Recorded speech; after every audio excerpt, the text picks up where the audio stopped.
Welcome everybody to our first virtual Lunch and Learn for CRG. And we are very excited to get started. We have a great panel set up for you today. A few kind of housekeeping things. We want to make sure that everyone understands that this is a very casual, conversational event. And so down below on your toolbox, you'll see a place where you can raise your hand, a Q&A question area, and a chat area. So please be utilizing those. You can raise your hand if you'd like to ask a question through your microphone and we'll call on you. The Q&A is where you can really type in your questions and we'll get to those questions as we work through them. And then the chat is where you can really chat with the panelists as well as other attendees. So I'm Sarah from BAC Ferguson, your plumbing, lighting, and kitchen supplier, and we have gone totally virtual in a lot of ways. So don't hesitate to reach out if we can help you with any of your projects. And we've got a great presentation set up for you here today. Now, many of you who registered prior to April 13th would have received a DoorDash coupon in your email. That's for you to go ahead and order your lunch. And if you don't want to use it right now, you can save it for later. But be sure to check in your junk mailbox if you don't have it already in your primary email, because we did send those out and you should have received those today. Also, we want to make sure that you know that we are also working on a supply chain workshop or lunch and learn for sometime later this month. So be prepared to join us for that sometime in the last week or so of April. Also, I will kick this off and introduce our MC of the day. That's Mr. Mark Hopwood. Hey there, Mark. So be sure to unmute yourself and our guests can open up your video screen so we can begin to see you. And I think Mike Beninati also would like to introduce and thank our sponsors. Yes, absolutely. Thank you, Sarah. So hello, everybody. I'm going to go through our sponsor list. Our amazing events like this don't happen without them. So I'm going to go through them pretty quickly, but we can send you the list and the banner on the back end. So Builders, Colorado Cleanup Service, BAC Ferguson, Harrison Home Systems, Phoenix Framing, Burnco, Materials Marketing, Boise Cascade, Milgard, Chicago Title, Anchor Engineering, Genesis Roofing, Venture Painting, Owens Corning, Max Waste Services, Westera Credit Union, Lifescape, and McClure Concrete. Our contributing sponsors are ABC Reprographics, Blind Corners and Curves, Colorado Builder, Closet Factory, Pro Home Colorado, Wyoming, Strategic Insurance Services, New American Funding, and Windermere Real Estate. Thank you, Sarah. Woo! That's a lot. That was a mouthful. That's awesome. All right, Mark, well, we're going to hand it off and let you take this thing and get us going. So, Michael, you went through those rapid fire. Does that mean that you have already had a couple of cocktails and everything's relaxed in your household? Not yet. I'm almost there, though.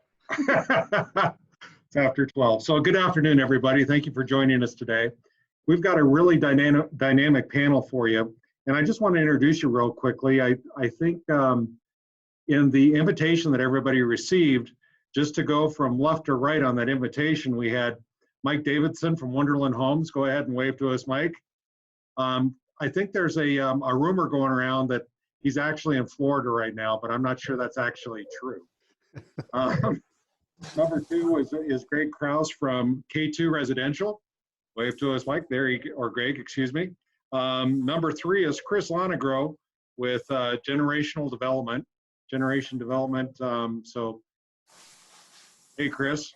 And number four is Scott Moberg with Joyce Homes. Hi, guys. So one of the things we want to do is to just give everybody kind of a real brief synopsis from each one of our guest panelists.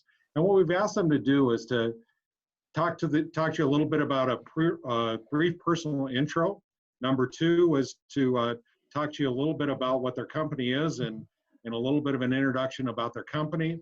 And number three, to give us a quick update in terms of describing their biggest change or challenge that they're currently experiencing because of what we're doing right now with our virtual meetings, but more importantly, what's going on in our industry.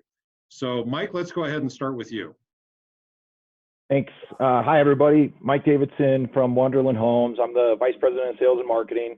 I started in this industry with Standard Pacific Homes, used to be Ryder Homes back in the day, in 2005. So started when it was really hot and then went through the recession with those guys, and now have ended up at Wonderland Homes. I've been here for about 4 years.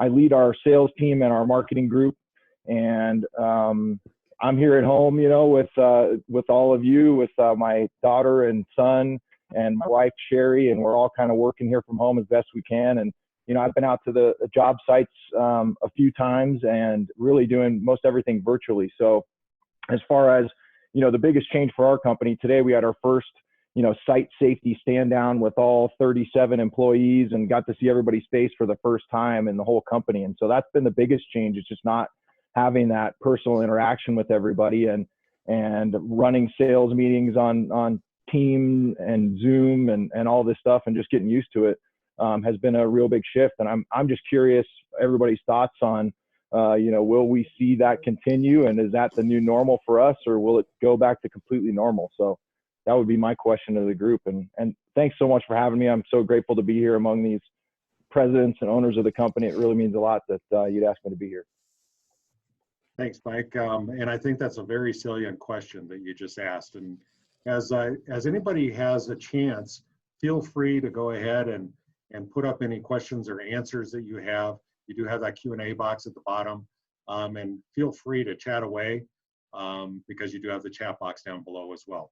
So Greg, let's go ahead and have you introduce yourself and take us through a little bit about K2 Residential and what you're seeing from changes and challenges right now. You bet. Well, I first wanted to thank everyone for inviting me to my first virtual panel. It's pretty exciting to be here with a great group. And I'm happy to talk about the construction industry and what we're experiencing. A little bit of background about myself. K2 Residential Solutions is a general contractor on the Front Range of Colorado. We build multifamily projects for the Metropolitan Homes brand, as well as other third-party developers. We've been in business since 2015. Previously did all the construction through Metropolitan Homes.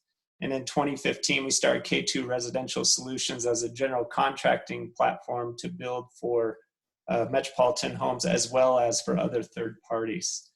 I'll say the most interesting thing about this experience of late is balancing the field activity with the virtual office interaction. So it's brought us closer in a lot of ways, but it's very challenging for some to try to continue business as usual when most of us are experiencing business as unusual. We're currently in the process of delivering 90 homes, condos, and apartments to consumers and to owners over the next 60 days. As if that isn't hard enough, the social distancing, the making sure our job sites are safe, working with our teams, being smart, being safe, and still delivering homes to consumers over the next 60 days is a huge challenge. I'm happy to talk more about it. Great, thanks, Greg. So with that being said, Chris Lonegro with Generation Development, why don't you give us a little introduction to Chris? Thanks, Mark. I appreciate it. I echo the first virtual I guess group panel that I've been on as well. So kind of interesting, but thanks for having us and having myself. Generation Development is a company I started about 11 years ago. We are primarily a urban infill developer, and really from the start have really just done the dirty condo word for all 11 years. So we've delivered over 100 units in that time. We've got 26 units that we'll deliver in the next 90 days in one project, and a couple others in the books, as well as just kicking off an office project in the Lower Highlands. So kind of echoing what Mike and Greg had said.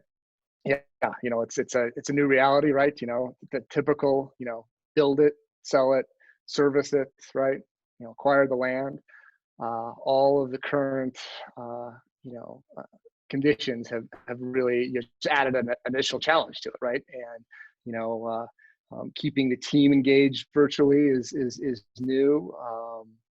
Keeping the job site going and keeping it safe, right, is definitely a new challenge. And I think also just that, construction sometimes can be tense in some areas. So this just adds that, a little bit of a heightened awareness, I think, which is, everybody sees it even when they go to the grocery store, right? People are freaking out when they're in the checkout line. So it's like that on top of, the job site situation is good. So I think just being patient, taking time, and making sure that, hey, we'll get there. We just, we'll just got to work through it. So that's kind of our attitude right now. Yeah, it's our paradigm's certainly changed for sure. Mm-hmm. So Scott with Joyce Homes. Scott, why don't you introduce us to you, Joyce Homes, and what you're seeing from changes and challenges? Sounds good. I'll just start off by, again, thanking you, Mark. And as the others have said, I'm honored to be on this panel. I see some familiar faces and some new faces. It's always nice to meet new people. For those of you that are not familiar with Joyce Homes, we are call it a local luxury production home builder, primarily in Douglas County, but looking to grow. Founded in 1990, and I took over. I bought the company in late 2015. So we are just kind of getting going with the carrying on the same legacy that Bob Woodley started with Joyce Homes when he founded the company. And we are, like I said, doing typically a larger lot, higher end luxury production home. Yeah, in today's environment, that is completely different than it was 3 months ago. And as others have said, this is my first experience with a Zoom meeting too. And I'm thankful that the technology is working and I got everything right. So hopefully you can all hear me and see me. But it's definitely a changing world. And I look forward to getting into some of the details with the discussion. But a lot of it truly is with, how do you sell houses when you can't meet people at houses, things like that? How do you get houses financed when a lot of loans are going away? So we're all in this together, and that's why I like doing these events, and just kind of sharing challenges and solutions and getting through this as an industry as a whole. Perfect. Well, Scott, thank you. So with that being said, one of the first questions that I think comes up is that we've seen a lot of information lately about just general constructions that we're seeing nationally and where the confidence level is with builders nationally. There was a report yesterday that was, I think, aired by CNBC that talked specifically about that. So Mike, let's start with you. What is your confidence level in terms of what you see happening in the building industry, not only for the next 60 to 90 days, because we've got this pipeline of houses that are in place right now, but what do you see happening at the third and fourth quarter of this year? Yeah, it's hard to say. My crystal ball is ever changing. I think this situation is very fluid. I think it depends on how hard you're working at really maintaining your backlog. We're seeing a lot of cancellations in the market right now, and so I believe as builders in general in the market are getting back a lot of that inventory that's out there and having to resell it. It just depends on how quickly everyone's out there and getting back to work. I think it really depends, I guess, is my question. My hope is that we get back out and people start getting their jobs back in restaurants, and the hospitality industry starts picking up and wages start getting back out there, and I think that will help spark our economy. The sooner we get out there, the better. That's my thought. Timing. I agree with that. So Greg, one of the things that you mentioned a little bit ago is you have 90 houses in the next 60 days. So I think that question really is an important one for you because you've got this backlog of homes for the next 60 days. What does it look like after that for you guys? It's evolving every day. We're very active in the pre-construction and a pre-construction role for several developers right now. And we're seeing, and this is all multifamily, so for rent and for sale, we do both. We're seeing both, 2 of the 3 developers we're working with right now are kind of pumping the brakes on the design team, kind of seeing how this evolves. So we're definitely seeing a little bit of a slowdown there. I mean, we're as busy as all can be in the field as we speak, but the future and that pipeline is definitely cautious right now and slowed down. And Scott, does that echo with you as well? Yeah, it definitely does. With our backlog, we are, as I mentioned earlier, we are a lower volume, higher price. So we have a different set of challenges, I think, ahead of us. So we're not seeing the fallouts in our contracts. It's not affecting our buyers quite yet. That being said, we have seen some fallout with some spec purchases.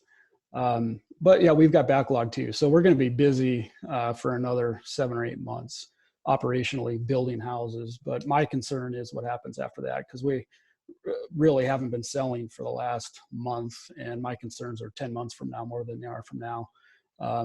One of our projects, our largest project we're on right now, our Vivant community in Parker, we have seen some change of plans with rollout of our next phases of lots. So that's definitely affecting us too. So it's everyone's kind of in a wait and see pattern right now. And hopefully in a month or so, things are a little bit more clear and we can get back to normal.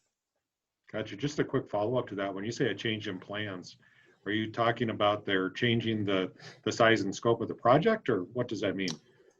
No, I guess changing plans with the rollouts. So we were actually rolling out our next release of lots, starting to market those the third Friday in March. And that is about right when this happened. So we put the brakes on that whole plan. And now, like I said, we're just going to kind of wait and see what the market does before the significant investment in land development happens.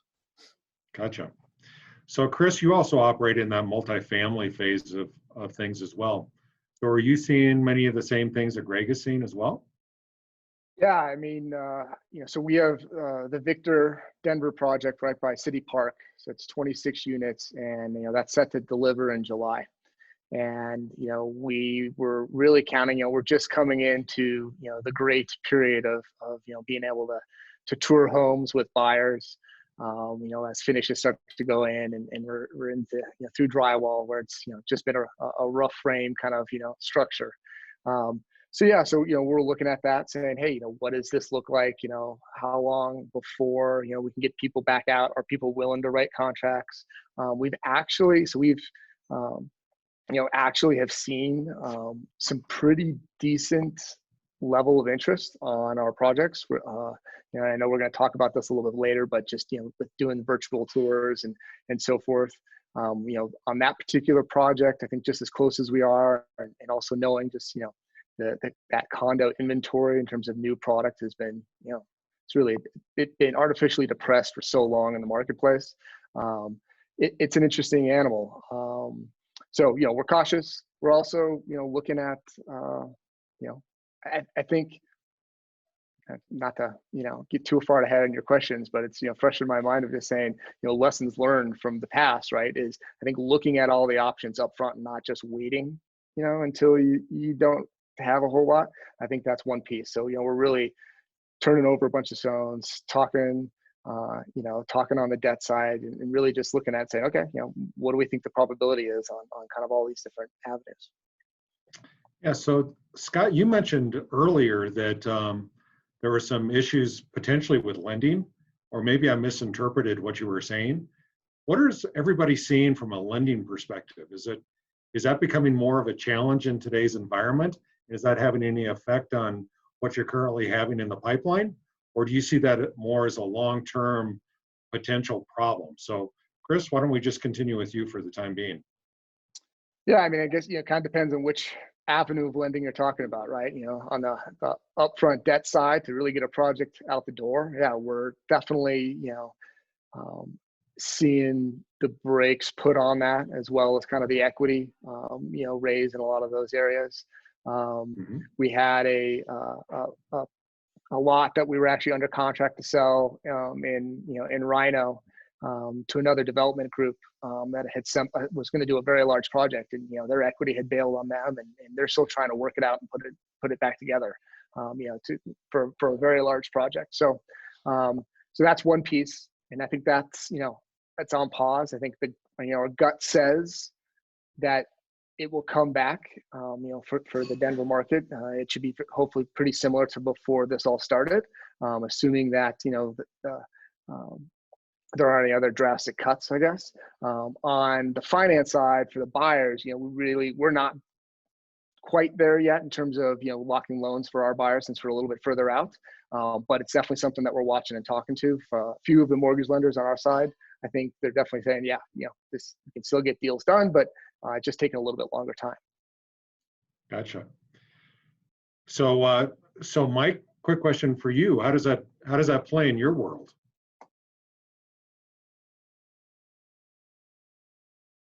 Sorry. Hey, I think that we're seeing, luckily we've got all 19 closings that we've got scheduled here this month, all on track. We're hearing, from the street that, several of our lenders are losing the capability to, give, certain loans out, but if they're locked, they're able to stay in line with, what they're currently offering. But some of those loan programs are going away. Physicians loans, we sell a lot of our townhomes in Stapleton to doctors that are working at CU and that kind of thing out there. And we're seeing that there are only a select group of lenders that are offering those physicians loans at this time, trying to get new buyers under contract. We heard a couple of changes that happened with some of the larger warehouses that are out there with the the brokerage companies that are doing mortgages right now, that are losing or that are enforcing an employment verification the day of closing and within 1 day, so within 24 hours. So there were a couple of changes that, right at the closing table, they're saying, we've got to verify your employment. If you lost your job, they won't fund the loan. And so, they're being more cautious and more careful, given that a lot of people are losing their job right now. So that's something that we've seen that's out there. But for the most part, Lord willing, the creek don't rise. All 19 closings happen this month, and then we've got another, tranche that comes in May, and we'll just have to kind of fight every battle. It's really about staying in touch with them and communicating. That's what we've learned. Gotcha. There was a question that just came through on this exact topic from Carl Knapp.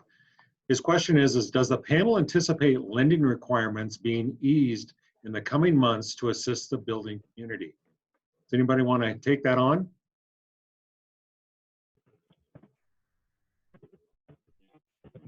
I guess since I'm unmuted, I'll just say, for the buyer side, my guess is that lending requirements are going to be tightened up.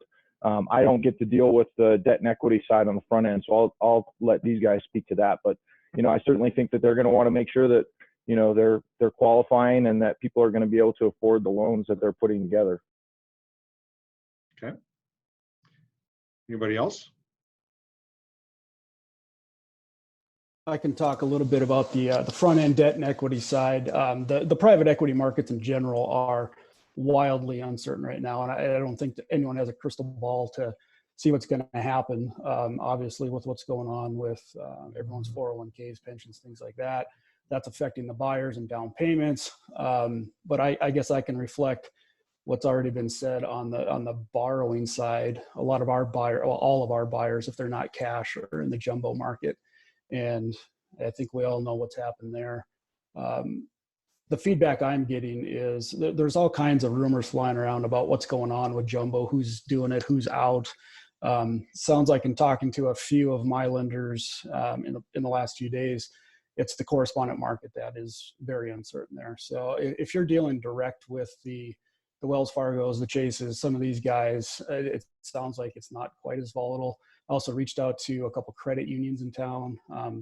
They still have an appetite for jumbo, but yeah, it's, to go back to Carl's question, everyone's crystal ball is probably going to say something different. I certainly hope that things will stabilize here in the next couple months, though, when we can get back to normal. Gotcha. Chris or Greg, you got anything to add? It's like Greg's trying, there he is. Yeah, sorry about that. I'll add that the developers we're working with, I think, have hit the pause button specifically because of the tightening of the lending right now for a big multifamily project. We've just seen everyone say we're going to pause and see where this goes. So that means it pauses the pre-construction activity for our firm. It pauses the design professionals, architects, engineers from designing product. And it really pushes the project further out. My guess is as good as any of when that will loosen up and start back up. Is that your experience as well, Chris? Yeah, I think, that's what we're seeing. which is, it's funny, especially on, depending on the scale of the project, right? If you're talking about a project that's, a 2-year out delivery on kind of a rental apartment, your gut's got to say that, yeah, that's still going to be, if it was working, 4 or 5 weeks ago, it's probably going to work, down the road. But the key is can you find the players to kind of keep it moving forward, right? And I think that's what's really giving everyone a lot of pause. There's some other groups out there too that are hoping, and I think it is more of a hope, that, oh, well, this is really going to help, all this pause, and it's going to help costs come down, right? And my gut just doesn't say that that's going to happen. I think that's really wishful thinking at this point. Now, if this extends out, 60, 90, 120 days, and you start to see kind of, the subcontractors backlog where they're really not signing up stuff. Yeah. We've talked to, a mechanical contractor that, I think 2 weeks ago, they said, yeah, they had, $1 million worth of projects that were kind of put on hold. So, if that continues on, yeah, they might start to get a little bit more hungry and start looking, at some stuff. But for the short term, I don't know. It's out there, but I don't know what you're seeing. Sounds like there's a general constriction that's happening on the lending side of that equation. So one of the other questions that came up on our questions board here is, and this is coming from Bill Armstrong, how are the trades being affected by this? And are they able to meet the schedules? Are they having problems with material procurement? Or are you having issues on that in terms of getting materials in to finish the projects that you're currently working on, or the ones that you see on the near-term horizon? So Chris, why don't we just continue on with you for the time being?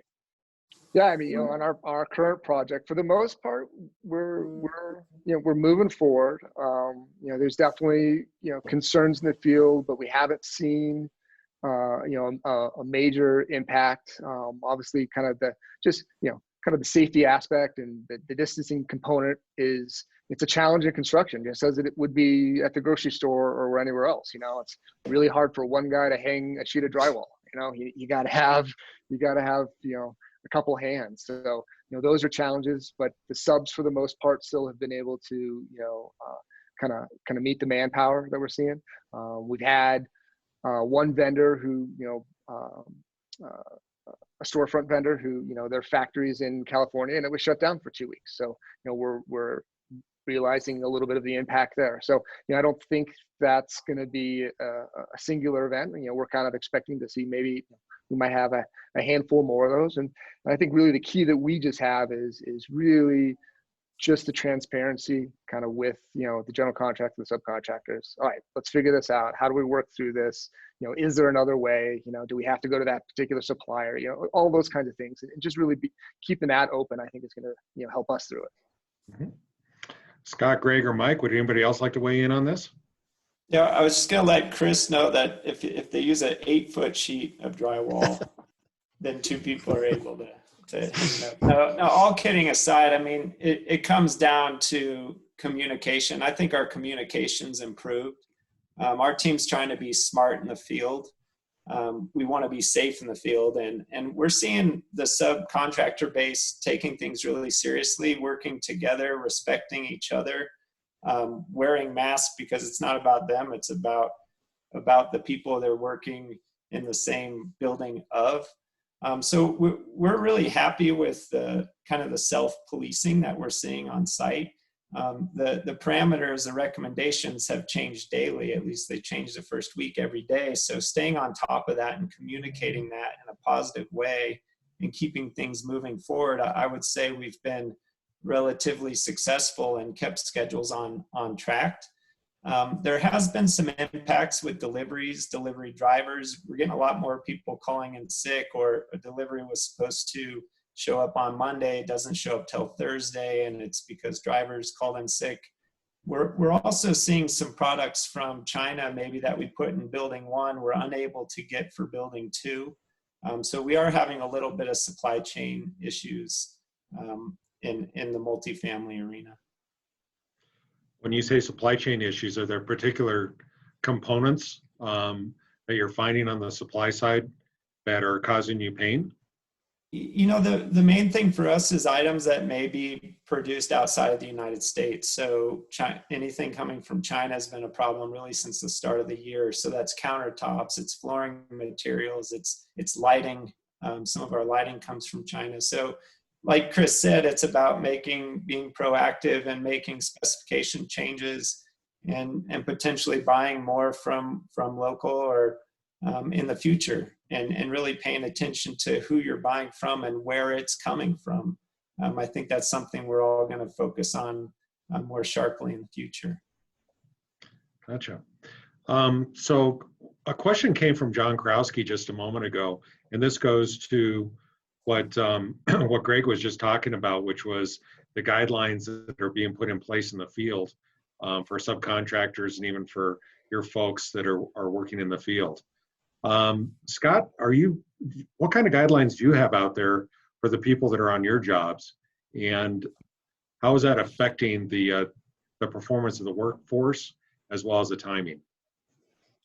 Yeah, so I don't think we're doing anything a whole lot different than a lot of the builders. So we're abiding by the 10-person rule. So with our trade base, I guess to kind of step back a little bit and go back to the previous question, the good thing for, I think, the industry is trades want to work and a lot of them have to work. So operationally, we're not seeing the effects quite as bad as we are on the sales side of the business, with the sales side essentially being shut down. But I guess how that translates to building houses, we've made it a company policy that if a trade is scheduled to go into a house and there is already 9 or more people in there, definitely get in touch with our superintendent and let them know that you're not comfortable, or we're actually not comfortable having you in that house. It hasn't been a huge problem up until now, but it has been a little bit of a problem. We've had subs that weren't able to meet their dates because of that. But overall, you know, our build time is typically 10 months. And so we're not seeing a slippage of more than a week or so right now, I would imagine, by the end of these projects being completed.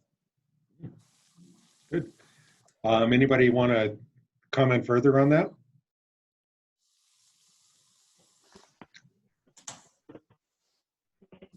I think for us, you know, I know that there was a question thrown out there about the coronavirus prevention measures, and we, like I said earlier, we had our site safety stand down earlier today, and the NHB shared some good materials with us that I think any builder should be, you know, picking up and using. I'm going to forward that on to Sarah and you, Mark, so that you can share it with anybody that's joined today. It's just a quick, you know, poster that talks about what, you know, the symptoms are, what you should be looking for, making sure that you're sending people home if they're looking sick, or you're staying home if you're feeling sick, and really sort of the general site safety condition measures that we can put in place. I think the biggest thing is that if one site starts getting shut down by the public health and safety office, and you know, OSHA starts shutting down sites, I think it's going to impact all of us. So we've got to be really careful about that stuff. So I'll share some of that with you. Totally agree. Could be a snowball effect. So one of the other things while you're talking to that, Mike, is that one of the things that has come up is this sales process in terms of the impact to sales. How are we changing it from a marketing perspective and direction? And how are we reaching consumers? And is there still an appetite in the marketplace for consumers to buy, or is everybody kind of in a holding pattern? So I'm not sure how to word that any better than that, but you could take that and run with it. I'd appreciate it. Well, 2 weeks ago, we had our biggest sales week of the year. You know, for us, that was 4 net sales. So not, you know, incredibly impactful relative to some of the other bigger builders in town. But, you know, that just tells you that there is an appetite in the market. I will tell you that 3 of those 4 deals came from doctors and medical professionals. So, you know, if you can find ways to tap into that market, that's really the people that are out and about right now, people finishing up their residency, moving into the market. That's one place that we found. But, you know, I've been spending a lot of time on webinars and watching, you know, a lot of our competitors, and there are a lot of great people out there doing a lot of great things. So I would be sure to get on social media if you're a marketer. Make sure you're watching what other builders are putting out there. It's really about changing the messaging to be relevant to what's going on today. You know, from a marketing perspective, people don't want to be hit with, check out our inventory, quick move-in homes, you know, come by. It's more like, you know, be relevant to what's going on. Everybody's in their house. Everybody's starting to struggle with, being in the same house with their kids and their, wife, and not having maybe an office space. Like Scott's got a beautiful office setup. Well, I'm here in my basement, so I can't even show you my background. And, so it's like people are thinking of that. So how can you tool your marketing to show the components of your homes that are going to be relevant to what people are wanting and needing right now? So I would say that, sales side, our sales team has been awesome. We've got, I'm going to call it some old dogs that have learned some new tricks on our sales team that have been very surprised by, our online salesperson will get a call or an email and set up a virtual appointment with these old dogs that are doing a Zoom or a FaceTime meeting. We did like 15 minutes worth of training on it. He sits and understands it, and he's out there showing off the house by himself with somebody that's sitting on their couch, and he wrote a deal. I mean, this came through, and technology that we have right now is capable of showing people enough to feel confident about selling a house. So that we're very lucky at Wonderland Homes that we have had an online sales program in place. So I really recommend to any of you that don't yet have that, feel free to reach out to me, feel free to reach out to others in the market. Sarah and everybody has good contacts, but it's about assigning that person, maybe that's on your team now, you think is the best at technology, who's willing to, spend the hours to be able to make a phone call right back to somebody. It's finding somebody that's at their, really good at email and that can present themselves and present your company in a light that you want them to. Assigning that person to be the one that's getting all the phone calls. There's a lot of tools in place out there right now called, CallRail. If you don't have a CRM platform, just making sure that you've got some way to keep in contact with information. CallRail is a call service where you basically can set up phone numbers that you can advertise and track, and then, direct those phone numbers directly to somebody's cell phone, and they can pick up the, call and then take the person's information and then schedule it with your on-site team, or, just make your on-site person available and make sure that they know that, hey, people are going to be looking for homes at 7 o'clock at night after they're done with their Zoom happy hour, and you need to be available to them to answer their, their call and be able to really be there. And then on the other side, we're focusing just as much on selling homes as we are on protecting our backlog. And I think everybody's doing the same thing, but it's about communicating with those people that you currently have under contract. If you're leaving them out to dry and not communicating with them, you got to get on that right now, because, staying in touch with them, making sure they know that you're, at least on our side as a company, we're willing to be flexible if people are running into situations. I'm dealing with a lot of folks that are living on the East Coast right now that are not comfortable traveling to come and close on their home. How can you maintain flexibility as a company and share that with your people under contract now? Those are kind of the big things for me. So sorry to ramble a little bit. That's okay. So Chris, one of the things you mentioned early on was virtual tours and that type of thing in terms of interfacing with customers. Can you take us maybe through what you're seeing as being successful in that sales arena? Yeah, so that's really the big tool, kind of like what Mike said, is we're coming into a phase of our product too where it actually starts to feel pretty good. You can kind of see what the units are looking like, right? You got the drywall up, and you kind of really get a feel for it. And so that's usually about the time that we start to see a real ramp up in the interest and the amount of contracts. So, we're taking leads, basically a lot of, still a lot of people from out of town that, we're just, virtual tour, FaceTime through with. We put a video basically together just of that, of the site, and with a bunch of drone imagery as well too. And, just trying to figure out the best way to, show that. And then we kind of interlaced our, finished renderings into kind of like the drywall image, right? So you can kind of get this, all right, here's the shot. Now here's what it looks like finished, and really get a feel for it.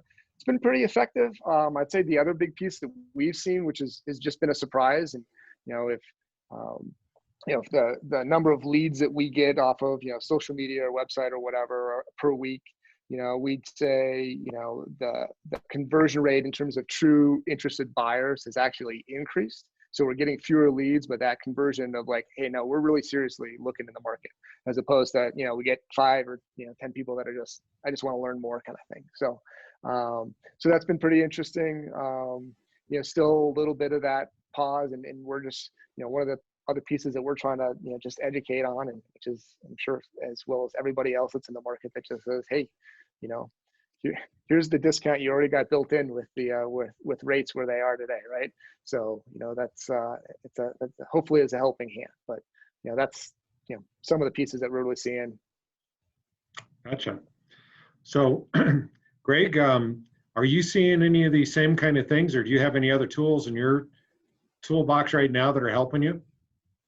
We're delivering to a very interesting demographic in the Lowry neighborhood, and we're leaving it up to the consumer, but we've been conducting homeowner orientations and doing them as safely and as effectively as we can, limiting our staff involved, limiting the number of participants, providing masks, providing hand sanitizer. But it's really important for the consumer to see what they're buying, especially in a multifamily building that we've restricted access to for so long. And like Chris said, it's starting to all come together, and then all of a sudden we can't have people on site. Now we're nearing closings over the next 30 to 60 days, and we've started the walkthrough process just this week. And it's gone really well. We've done it all at distance, and we've communicated the features of their homes and tried to orientate them with what they're going to be closing on 30 days from now. And then the next step is going to be the move-in process. So it adds to an already challenging home delivery process in a multifamily situation. But our team's doing the best we can, and we're finding that consumers want to get out, they want to see, but they're also respectful, and they want to be safe, and they don't want to be sick, obviously. Mm-hmm. So one of the questions that came up while you were talking about that is, are you or are your customers requesting or requiring a property to be disinfected the day of closing? We have not had that request, but we've done it as a precautionary measure. So for example, knowing that walkthroughs were starting this week, and we haven't had any known cases on our site, but we took a precautionary measure and hired a third-party restoration company to come in on Monday to use the full-on disinfectant that they would do in a situation where someone in an office had the virus. So they went through all the common areas, they went through the stair towers, they went through the lobbies and the entrances. So the path that we were going to walk the consumer, we thought it was important to take that measure and be able to say we're doing everything we can to make this a safe environment for you. We have not discussed, and that's probably next on the agenda over the next 30 days, is any additional steps we'll take besides your typical final clean of the home. Our first closing is scheduled for the end of May. Gotcha. So Mike, Scott, or Chris, are you doing anything as far as this is concerned about the disinfecting of the home, or has that even come up from any of the consumers that you're closing at this time? Currently with our lineup, it hasn't come up, and we haven't had a closing actually in the last couple of weeks. So our first closing since kind of all this started is scheduled for a week and a half from now. But well, yeah, we'll probably have to look into that. It hasn't been requested by the buyer, but I think much like what Greg is doing, being proactive on that is probably the right thing to do. Yeah, same here. Just like Greg, it's something we're doing as a preventative measure on our own, being proactive, as opposed to, we haven't really heard that from a buyer yet, but that's a great tip, Greg, on third-party restoration company. Maybe I'll hit you up later to see who that was, and maybe you can help us. Okay. So another question came up that this came from Terry Carlson, and the question is though not mandatory yet, how are you persuading subs to mask up to prevent unwanted potential COVID exposure? Anybody want to jump in and handle that one? Yeah, I can jump on that. Okay. Yes, we're definitely encouraging it. Like I said earlier, the limiting to people inside of a house to 10 or less, and also masking up is, I think, kind of the standard out there right now. And then, trying to keep people the 6 feet apart definitely helps. But I think masks are probably the next phase of the recovery in this whole thing. And you're probably going to not only see it on construction sites, but also in golf courses, restaurants, hopefully as things open up. Anybody else? I was just going to add, we see the subcontractors actually holding each other accountable. I mean, our team's trying to set a good example by wearing their mask, and we're actually seeing subs that see others without masks, not telling on them, but saying, look, we need to be respectful. The mask isn't about keeping you safe. It's about keeping others safe in the event you have the virus and don't know it. So we're actually seeing a really good reaction from the people on our sites, kind of holding each other accountable and trying to work towards getting the project done safely. Okay. So another question came up. This came from Brian Workman. It says, what lessons did you learn from the 2008 downturn that might help guide you through this period of time? Anybody want to take that one on? I'm still on. I'll be quick, and I know others, I'd like to hear them weigh in as well. But the biggest thing I learned coming out of the last recession or the last downturn, when you're in full-on survival mode, is the importance of investing in people. I think that there was a biggest lesson I learned is I missed opportunities to invest in people for the future. So it's that transition from survival mode, and I'm not saying we're in survival mode now, but if we go into survival mode again, it's making the effort to invest in people, because coming out of a recession or when things ramp back up, it's all about the people you have and the commitment and the loyalty for the future. So that's the biggest thing I take from the last recession. Okay. Scott, you look like you're all ready to jump on that one. Actually, I wish I could give a little bit more on this, but I was thinking back to coming out of the last recession. I was doing a handful of fix and flips, so things have changed a little bit for me since 2009. But I guess overall, as a business strategy, just don't get out ahead of yourself. You can't be long on land or spec homes and things like that. Just be a little bit more conservative is what I've learned talking to other builders that went through that. Gotcha. And Chris, you look like you're chomping at the bit too. Yeah, I mean, I guess our piece, our outlook has been, we've been looking at this as, the tail end of the cycle has been kind of coming, right? And then people have been talking about it for, probably the last year and a half. And so all of a sudden from our perspective, you kind of got this forced end to, the cycle, right? This little pause in it, which, I kind of actually think is maybe a better thing than as opposed to just everybody being scared, from an overvalued standpoint.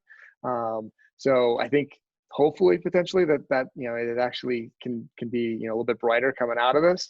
But I think it's just a different time. The uncertainty is different right now. It's not uncertainty because we were concerned about the demand or the value piece. It was this uncertainty that, hey, we just got paused, and okay, are people going to feel okay to go back? And so it's new perspective. I think if you can and you hopefully are not in a position where that short term is really forcing your hand in a lot of situations. I think we feel pretty confident that there's still that demand out there. Denver overall is still a really desirable place to be, and I think we'll still see, kind of as we saw out of the last piece, is we're still going to see that a little bit of that value play coming from some of those major larger metro markets to the city, although we're not as affordable as we were back in 2008 timeframe. We're still a relative value to the Bostons and the New Yorks and San Franciscos of the world, and still a real beautiful place to be. So I think that kind of remains to be true and will be true for this next period here. Yep. So Mike, I saw you shaking your head up and down about a desirable place to be. One of the questions that came up from Emilio was he's been reading some articles about a downturn and a slowdown for the next 6 to 18 months. And then as we get a cure or something to counteract the COVID virus, that the economy is going to take off and there's going to be this huge pent-up demand.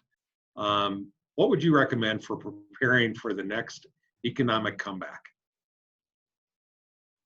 Gosh, I mean, I think these guys have really said it too. I mean, Denver and Colorado is a desirable place to be. So just know that and be confident in that and prepare now. Be proactive of, investing in your people. That was a great point, Greg, and really figuring out how you can be prepared. Making the shift to, this virtual world is going to be a big component of that, I think. Being smarter about healthy living and building and designing homes right now, spending time right now really thinking about, the fact that we may not have not a lot of people will be going to offices anymore, developing product that's really designed for, this new world a little bit, and thinking through, how many of these changes will carry on into the future. I think it's a big component. And I think they're calling it the great pause, right? And so we have the ability right now to take a little bit of time to think about that stuff and being proactive. I agree. I'm bullish on, Denver coming back. And so I think there is a lot of pent up demand, a lot of people that are going to want to get out of their houses when this is all lifted. And so preparing your people, investing in yourself, investing in learning and educating yourself and your team is critical right now. Yeah. So just to follow up with that, Mike, just a quick one for you. Do you see many permanent changes on how business will be done through the sales process, customer interaction, marketing, those kind of things from your perspective? Oh, most definitely. A lot of our partners that are, in the business of creating virtual tours and doing drone video and things like that, they're telling me they've had their best month ever. So I think that the shift to using those tools, if you haven't started using them now, even if you're a smaller, builder, is critical right now. People are going to want to see that stuff, before maybe feeling safe enough to come back out on site, or, I think that's going to be the biggest shift, in my opinion, of what we'll see. But I'm sure these guys have other perspectives on business as a whole. Chris, you want to weigh in on that? Yeah, I mean, I think just to the first part of the question, just about the downturn. I think that's a tough part. As you get all these articles, and they're written from such a macro, country perspective as a whole, right? And we all operate in these different micro, kind of economic markets, right? In 2008, 2009, I started my company in 2009. Man, while it was tough to get financing because that was a big macro challenge in the market, people were still, wanting to be in Denver, and man, I developed a condo building in Lohi, and people were, they were all over it, right? So, those are some aspects that just kind of, you got to take a little bit, I think, with a grain of salt of, yeah, man, would I be doing a condo project in downtown New York right now? Yeah, probably not. That's a little bit different animal, and your demand might be impacted a touch, right? Other areas so I think that's just a piece to kind of, you always got to kind of like look at it through, okay, that's that macro view. What's it going to affect me, and how do I look at it here in this market here, and what's really going to change here? So, there'll definitely be some impacts from that, right? I don't know. I keep hearing people talking about, oh yeah, everyone's gotten okay with, so we're going to do a spec office building right now, which, some people are looking at me like I got, 3 eyes or something. And people are like, oh, yeah, no one's going to work in an office anymore. And I'm like, well, I don't know, man. I think people are kind of sick of working from home. They might be happy to get back to the office. I think that office piece may change though, right? Maybe it is that piece where people get a little bit more flexibility and can work 2 days from the house. But I still think there's that piece that, there's no replacement for face-to-face, getting in front of people, collaborating, right, all around one table and working through it. You can do it, right? We can do this. Is this going to be the preferred way to do this from now on? I don't know. We'll see, what the benefits are, right? So I think it is an interesting thing. There'll definitely be some impacts, and it will change, but it changes by itself anyways, right? As the market gets more expensive, spaces get smaller, right? And so these things are constantly moving. If you're in the business of, hey, I want to do the exact same thing day in and day out here for the next 10 or 15 years, yeah, you're probably not going to be in business very long. So we're running down into the last 5 minutes of our conference today. There was an interesting question that came up from Danielle that I'm going to kind of paraphrase here. Greg, let's start with you on this one. So even though the pandemic is creating a lot of challenges in the marketplace in terms of what we're seeing and we're all being faced with. Is there a silver lining out there, or some things that are driving efficiency for your business as you continue to move forward that you think is going to help your company come out of this stronger than it was before? Well, for me, it's about a different connection with people, and I'm seeing it in all aspects of my life. It's like how the relationships deepen through challenging times, and this is a unique challenging time for sure. But I think we all come out of it stronger. Our relationships, our conversations seem to be deeper because we're happy to be talking to someone, perhaps. But I think we were running at 100 miles an hour, and this slowdown is the silver lining, that we come out of it with better relationships, and we come out of it stronger and better at what we do. That's my goal. Gotcha. Scott? Yeah, I think Same there's question definitely, you always got to look at the silver lining. And, to kind of reflect what Greg was saying, one of the things that a lot of builders in the Denver market have been talking about for the last couple of years is potentially, allow us to catch up a little bit, potentially bring some costs down, with a little bit of a slowdown. That wouldn't necessarily be a bad thing. It sounds ridiculous for a builder to say that, but, builders' margins right now are not what they were 6-7 years ago. And that's due to the high demand and high costs.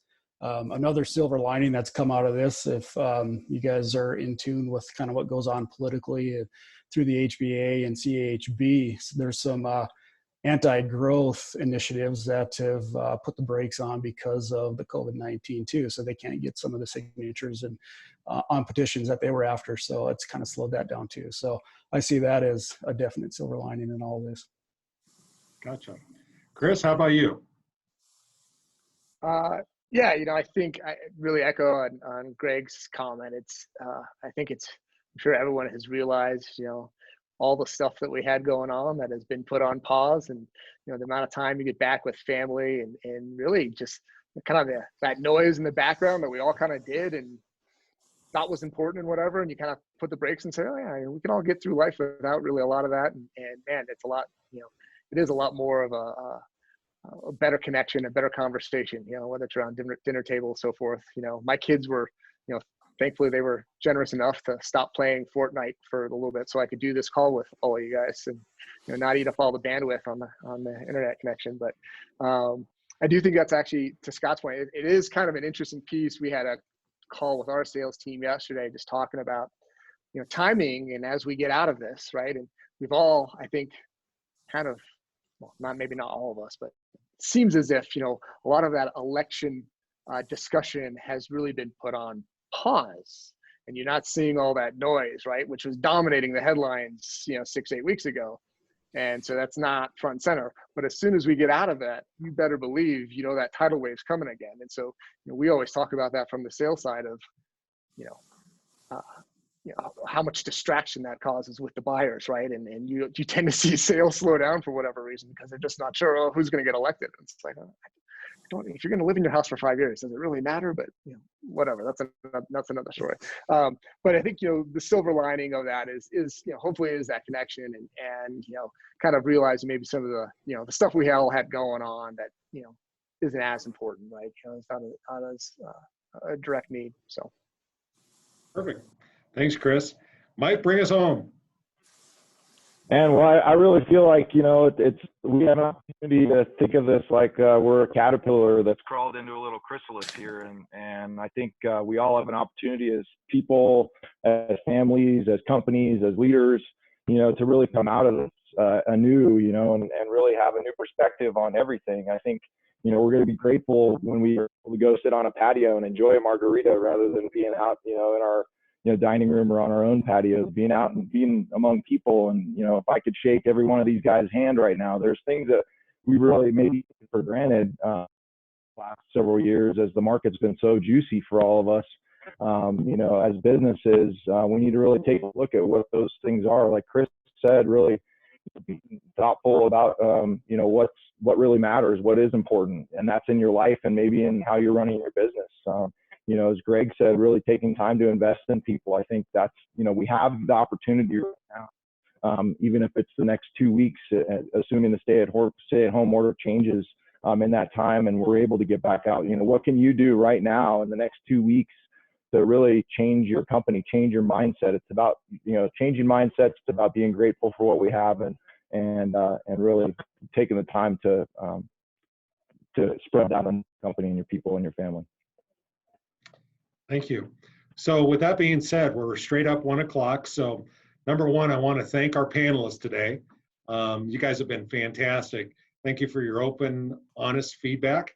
I think you're going to find a lot of folks that'll be able to take some of your expertise, wisdom, and knowledge and leverage it into their own businesses. Number one. Number two is there was a question about cleanup services. So I noticed that Philip came back and said, Colorado Cleanup Services is one of our CRG sponsors. So there's one out there right now that can help you with doing those kind of things. Last but not least, I want to thank all of our sponsors for making this happen today.